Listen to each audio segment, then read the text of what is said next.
दिन तक मैंने कोई भी वीडियो नहीं डाला। इसका कारण अग्नि जो सरकार अग्नि योजना लाई है 4 साल के लिए और युवाओं को बता रही है कि आपके लिए शुभकामनाएं हैं। 4 साल नौकरी करो, उसके बाद बीजेपी के कार्यालय में नौकरी मिलेगी। बॉडीगार्ड की तरह डंडा लेकर खड़ा रहना, कमाल के सरकार की योजना। अब आइए आजमगढ़ की बात करते हैं, थोड़ा सा गर्मी और चर्बी की बात कर लेते हैं। वहां पर चुनाव होने वाला है। खेसारी लाल यादव किसी का गुलाम थोड़े है जी, वहां पर वोट मांगने जाएंगे क्या? किसी का गुलाम है? देखिए मेरा भाषा नहीं है, एक विधायक जी है सपा के, तो उन्होंने पोस्ट किया था, तो मैंने ये बात को रखा है। इसका मतलब ये नहीं कि मैं ये बात बोल रहा हूँ। थोड़ा सा कैमरा डाउन चल रहा है, मैं सोच रहा हूँ वीडियो बनाने के लिए।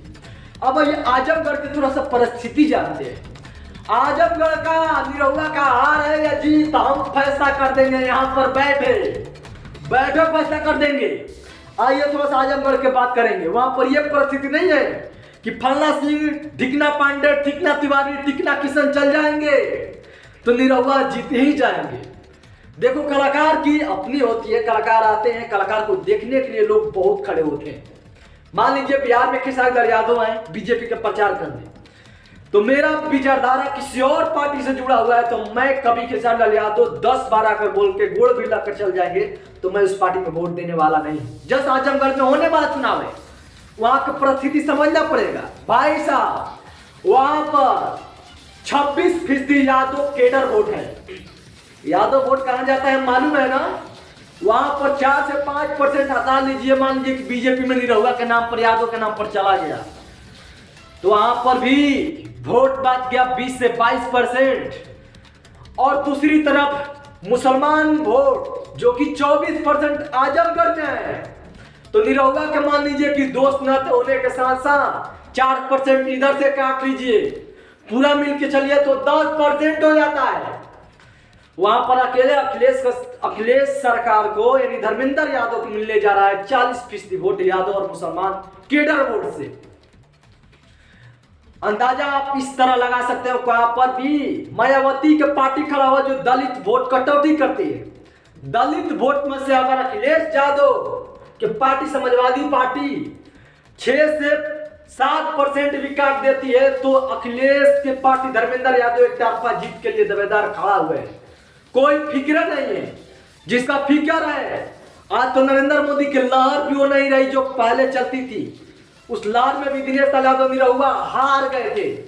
3 लाख वोट समथिंग लाए थे। वहां पर अखिलेश यादव का वोट था 6,31,000 वोट था। तो बबुआ आजमगढ़ का चुनाव जैसे देख रहे हैं वीडियोग्राफ पर और वीडियो पर और यूट्यूब पर कि फला कलाकार आ रहे हैं, भीड़ पहुंचा दे रहे हैं, ऐसा बात नहीं है। कलाकार को देखने के लिए आते हैं लोग, वोट नहीं देते हैं। और ये जो सरकार 4 साल के लिए अग्निवीर योजना लाई है, इस योजना पर तो निरहुआ के कमाल के वोट मिलने वाले हैं। प्रत्येक घर से सारा वोट मिल जाएगा। कोई बीजेपी के ही प्रत्याशी थे बता रहे थे वोट दो या न दो, जीतेगा तो निरहुआ। अबे क्या करोगे भाई, ईवीएम क्या चोरी करने के प्लान है, ये भी देखने वाली बात होगी। हालांकि सॉरी मैं मजाक कर रहा था, बट ये हकीकत बात है वहां पर कि यादव 26% है, मुसलमान है 24%, दोनों मिलकर 50% हो जाते हैं। निरहुआ का वोट कितना काटेंगे यादव वो भी पता है, मुसलमान का वोट कितना जाएगा बीजेपी में वो भी पता है। और दलित वोट होते हैं 44% वहां पर, 44 की शायद 22% है। तो दलित वोट सारा बीजेपी में नहीं जाता है, वहां में 10% ऐसा भी वोट है जो अखिलेश यादव के पार्टी में जाता है। तो निरहुआ के चुनाव इतना आसान नहीं है। हालांकि हम चलते हैं। नमस्कार भाई, सॉरी गलती हुई तो माफ करना। समर सिंह को प्रचार में जाना चाहिए था, खेसारी लाल यादव जी तो पार्टी से जुड़े नहीं है तो कहाँ जाएंगे क्या।